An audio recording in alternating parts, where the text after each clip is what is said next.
আমরা একটি গরিব দেশ, এই গরিব দেশে আমাদের সম্পদ কম। দুর্যোগ আসবে, প্রকৃতির দুর্যোগ, প্রাকৃতিক দুর্যোগ আমরা যেটাই যেভাবে বলি আসবে, আমরা সেটাকে কিন্তু বন্ধ করতে পারবো না, সেটাকে নিয়ন্ত্রণ করার ক্ষমতা আমাদের নেই। কিন্তু এই যে আমি কয়েকটা কথা বললাম, এখানে বেশ কয়েকটি কথা আছে।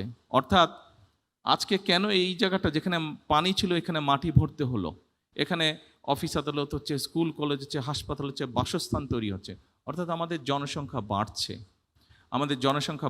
এই জনসংখ্যা একদিকে যেমন বাড়ছে, তাদের বাসস্থানের প্রয়োজন। আরেকটা জিনিস খেয়াল করে দেখবেন খুবই জরুরি, সেটি হচ্ছে বাসস্থান তৈরির সাথে সাথে মানুষের স্কুল কলেজ সব কিছু তৈরি হওয়ার সাথে সাথে কিন্তু ফসলি জমির পরিমাণও করছে। বাংলাদেশ একটি জনবহুল দেশ, যেমন দুর্যোগ প্রবণ একটি এলাকা, ঠিক একইভাবে একটি জনবহুল দেশ।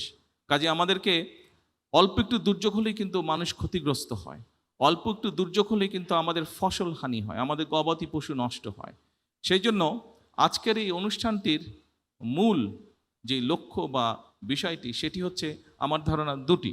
এক, এখানে যেটা শুনেছি, আমি যেটা জানি, যে এই প্রতিষ্ঠানটি তৈরি হওয়ার পরে এখানে আমাদের ক্লাইমেট বা আবহাওয়া যে চেঞ্জ হচ্ছে সেইটি সম্পর্কে রিসার্চ করা, কিভাবে এই বিষয়গুলোকে আমরা ট্যাকেল করব।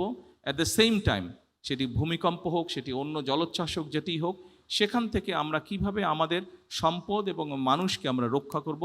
যারা কাজ করবে এই কাজে তাদেরকেও ট্রেনিং দেওয়া হবে, তাই তো, তাদেরকেও ট্রেনিং দেওয়া হবে। এখন এই যে ট্রেনিং দেওয়া হবে, 20 কোটি মানুষের মধ্যে আপনি কতজনকে ট্রেনিং দিতে পারবেন?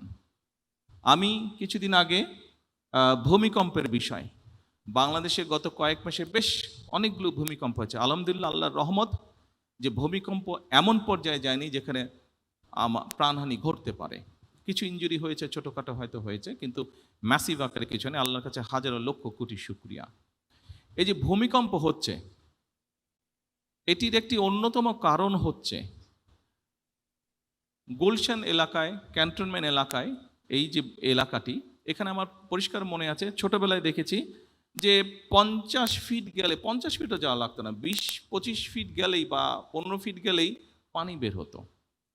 এখন আমি শুনেছি সেখানে প্রায় 600-700 ফিট নিচে যেতে হয় পানি পাওয়ার জন্য। এবং এটি আপনারা এখানে অনেকেই আছেন হয়তো কম বেশি ডাইরেক্টলি না হলে ইনডাইরেক্টলি কৃষিকাজের সাথে জড়িত, আপনারা এই খবরটা আপনারা জানেন।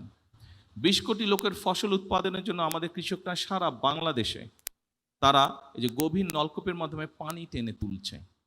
তার ফলে যেটি হচ্ছে, নিচে থেকে আস্তে আস্তে শূন্য হয়ে যাচ্ছে। খুব স্বাভাবিক, নিচটা যখন শূন্য হবে উপর থেকে সেটি ধসে পড়বে, তাই নয় কি? এটি তো স্বাভাবিক ব্যাপার, এটি স্বাভাবিক ব্যাপার। আপনি নিশ্চয়ই জানেন এবং সকলে খেয়াল করেছেন, সকলে শুনেছেন, অনেকবার শুনেছেন।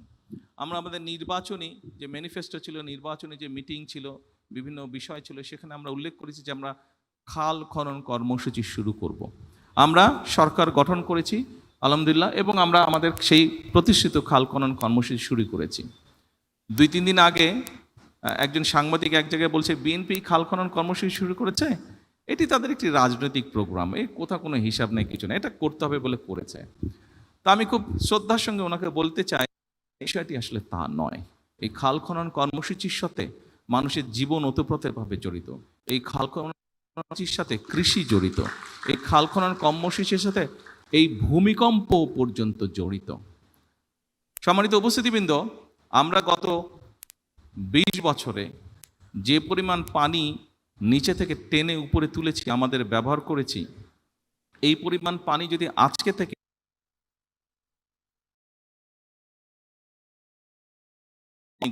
বিশেষ করে বর্ষার সময় যে অতিরিক্ত পানি আসে সেটিকে যদি আমরা ছড়িয়েও দেই, মিনিমাম 20 বছর আরও লাগবে সেই যে শূন্যস্থান পূরণ হতে, অর্থাৎ মোটামুটিভাবে রিচার্জ হতে 20 বছর সময় লাগবে। 20 বছরে আপনার জনসংখ্যা আরও বাড়বে, আপনার খাদ্য উৎপাদন আরও আমাদেরকে বাড়াতে হবে। কাজেই আমাদেরকে কোনোভাবেই ভূগর্ভস্থ পানি ব্যবহার করা বোধহয় আমাদের জন্য বিপদজনক হয়ে যাচ্ছে, এবং এটিও কিন্তু দুর্যোগের সাথে সম্পর্কিত। যেভাবেই হোক আমাদেরকে খাল খনন কর্মসূচি শুরু করতে হবে। আপনারা নিশ্চিত পত্রিকায় দেখেছেন, কয়েকদিন আগে আমরা একটি সিদ্ধান্ত নিয়েছি যে আমাদের উত্তর অঞ্চল, দক্ষিণ অঞ্চলে, বিশেষ করে রাজশাহীতে আমরা পদ্মা নদীর সাথে পদ্মা ব্যারাজ তৈরি করব। আমরা যেখানে পদ্মা ব্যারাজ এই জন্য আমরা তৈরি করব যে সীমান্তের ওপারে তারা ব্যারাজ তৈরি করা, বাঁধ তৈরি করার মাধ্যমে বিভিন্নভাবে পানি তারা নিচ্ছে। কিন্তু আমাদের কাছে যেই পানিটি আসছে শুকনো মৌসুমে হয়তো আমরা কম পাচ্ছি, যার ফলে যেটা হচ্ছে পানিতে, নদীতে পানির স্রোত কমে যাওয়ার ফলে অনেক সমস্যা হচ্ছে। আস্তে আস্তে আশপাশগুলো শুকিয়ে যাচ্ছে। আপনারা নিশ্চয়ই দেখেছেন, ছোটবেলায় আমরা দেখেছি পদ্মা নদীর এপার থেকে ওপার দেখা যায় না, এখনও দেখা যায় না। তবে তখন পানি ছিল, এখন পানি শূন্য, দেখা হয়তো এখনও যায় না এপার থেকে ওপার। কেন চাচ্ছি আমরা ব্যারাজটি করতে? এই ব্যারাজটি আমরা এই জন্য করতে চাচ্ছি যে বর্ষাই বলুন, শুকনো মৌসুমি বলুন, যখনই হোক আমাদের দেশের মানুষ, কৃষকই হোক বা যে কোনো মানুষ হোক, তারা যাতে পানি পায়। আরেকটি ডেঞ্জারাস ব্যাপার হচ্ছে এই ফারাক্কা বাঁধ হওয়ার কারণে যেটি হচ্ছে, ধীরে ধীরে যেহেতু পানির পরিমাণ কম, সেজন্য ধীরে ধীরে যেটি হচ্ছে সমুদ্রের পানি দক্ষিণ অঞ্চলে ঢুকছে।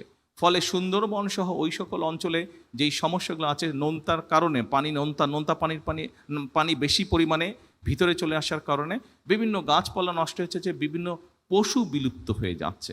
কাজেই আমরা যদি সেই প্রেশারটাকে রাখতে চাই, আমাদেরকে এই ব্যারাজটা নির্মাণ করতে হবে এবং ব্যারাজের মধ্যে আমরা পানি ধরে রাখবো। যখন বাড়তি পানি, বর্ষার মৌসুমে যেই পানিটা আসে, সেই পানিটি আমরা ধরে রাখতে পারবো, যাতে করে সেই পানিটি আমরা আমাদের মানুষের জন্য কাজে ব্যবহার করতে পারি, সেই পানিটিকে আমরা আরও যাবতীয় কাজে ব্যবহার করতে পারি। এবং শুধু এটাই নয়, এটার সাথে আরেকটি সমস্যা আছে। আমাদের ব্রহ্মপুত্রে যে তিস্তা নদী যেটি আছে, আপনারা পত্রিকায় অনেকবার দেখেছেন। অনেকে অনেক কথা বলতে পারে, সস্তা জনপ্রিয়তার জন্য অনেক কথা অনেকে বলতে পারে। তবে আপনাদের সকলের সামনে আজকে আমি পরিষ্কার একটি কথা বলে যাই, ইনশাল্লাহ এই বিএনপি সরকার পদ্মা ব্যারেজের কাজেও হাত দেবে, ইনশাল্লাহ তিস্তা ব্যারেজের কাজে হাত দেবে।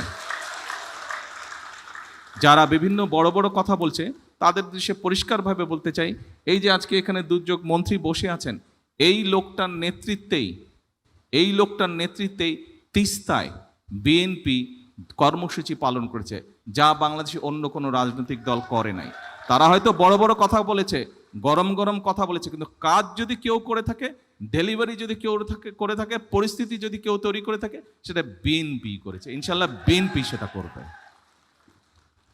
এখন উপস্থিতিবৃন্দ, যেই কথাটা আমি বলেছি, দুর্যোগ আমরা থামাতে পারবো না, কিন্তু আমরা যেটা করতে পারি, আমরা দুর্যোগ সম্পর্কে মানুষকে ওয়াকিফাল করতে পারি। আমরা যেটা করতে পারি, আমরা মানুষকে সচেতন করতে পারি। আজকে এই অনুষ্ঠানের একটি শপথ হওয়া উচিত, আমরা শুধু মানুষকে সচেতনই করব না, আমরা নিজেরাও সচেতন হব।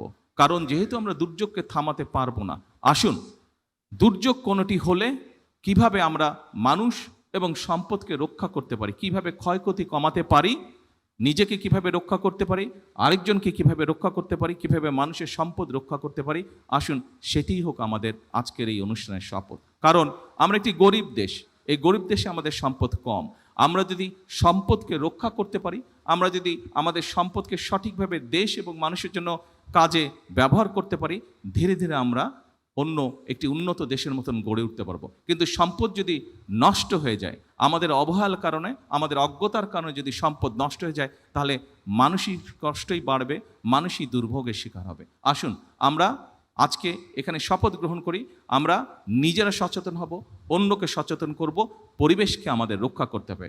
আমরা খাল খনন করি, আমরা বৃক্ষরোপণ করি, আমরা পানি নষ্ট আমরা কম করি, যেভাবেই হোক প্রকৃতি যেভাবে ঠিক থাকতে পারবে, প্রকৃতিকে যত কম ডিস্টার্ব করা যায়, আমরা সেই কাজটা ইনশাল্লাহ করব। সকলকে আন্তরিকভাবে ধন্যবাদ। আসসালামু আলাইকুম।